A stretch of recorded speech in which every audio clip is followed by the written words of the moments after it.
Coco and Angelica were busy in the garden when the king came hurrying out. He had 3 eggs with him. "Look," he said, "it's Easter. We should be rolling eggs." "Oh, I don't think I've ever done that before," said Angelica. "How do you do it?" "Well, I'm not sure," said the king, "but I know it's something to do with decorated eggs, and I know you have to roll them. So I suggest we take an egg each and we go and roll them on a nice hill somewhere. I know, the Dandelion Hill." "So what does that mean?" said Angelica. "I don't know, but I think whoever rolls the furthest is probably the winner. So shall we see? I bet I'll have the stripy egg." "Oh, thank you," said Angelica. "Well, I'll have the green one. And Coco, you can have the spotty one." "Oh, can I play too?" asked Coco. "Yes, I think you should." So they took their eggs and they went off to find a good hill. Meanwhile, back in the kitchen, the cook was looking very fed up.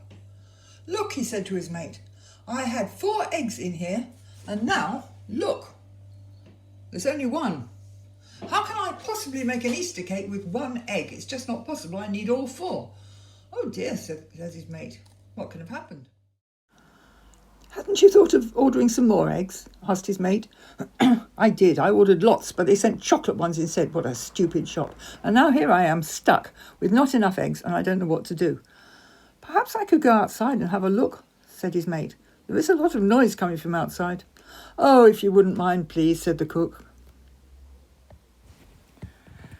On Dandelion Hill, the king and Angelica and Coco were having a wonderful time rolling their eggs all over the place. They didn't know quite what the rules were, but they made up some of their own, and it depended really how carefully you rolled it and how far they went as to whether or not you thought you were the winner. And they argued a bit, but mostly they could agree who was scoring the most points. "Well, it does look fun," said the mate, "but where did you get the eggs?" "Oh, I took them from the kitchen," said the king. "Oh dear," said the mate.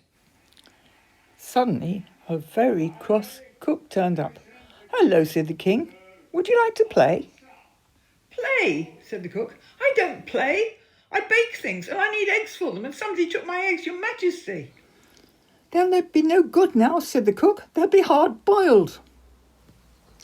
"Hard-boiled?" said the king. "Oh no, they aren't hard-boiled.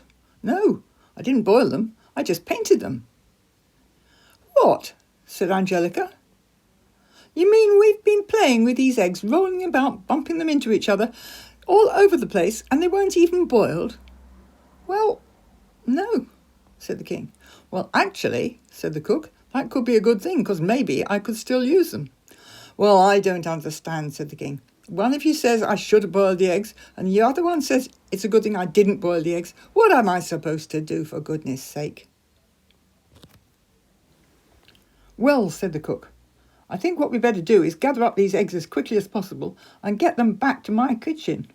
So they hurried around and they picked them all up and put them in the bowl, and the cook dashed off to see if he could make the eggs work properly. Once he'd got his eggs back, the cook was much happier, and he set to work. Coco went back to digging, and the king and Angelica had a bit of a chat. "That wasn't as successful as I'd hoped," said the king. "Well, perhaps next time we could plan it better," said Angelica. "I mean, we could just warn the cook that we needed eggs, for example." "Yeah, that was a bit of a mistake," said the king. Then the cook came hurrying out. "It's all right," he said. "The eggs are working. It's fine. Being shaken up didn't seem to do them any harm at all. And since I can't use these chocolate eggs for baking, I think perhaps we should all eat some." "Oh, that's a great idea," said the king. "Is there enough for all of us?" "Yes, there's one for me and for my mate and for you and for Coco." "Oh, good," said the king. "Come on, Coco, come and have an egg." So they shared out the eggs, and they all started to enjoy them. And Coco looked a bit thoughtful. "Why do we always have eggs at Easter?" he asked. "Well," said the king, "it's because, Angelica, could you explain?" "Well, sir, I think it's because in the old days, hens didn't lay eggs in the winter time. And so Easter and spring sort of came together at the same time as we got eggs again." "So why do we get eggs now then in the winter time?" "I think it's because Farmers have bred chickens so that they will lay eggs in the wintertime, and also we keep the chickens warmer. After all, in the old days it was too cold for chicks to survive, so you really didn't want them to be born in wintertime. Oh, yes, I suppose that's right, said the king. So eggs now, chocolate ones as well as proper eggs, are a good reminder of spring and make you feel cheerful and happy because things are getting new again and it's Easter time after all.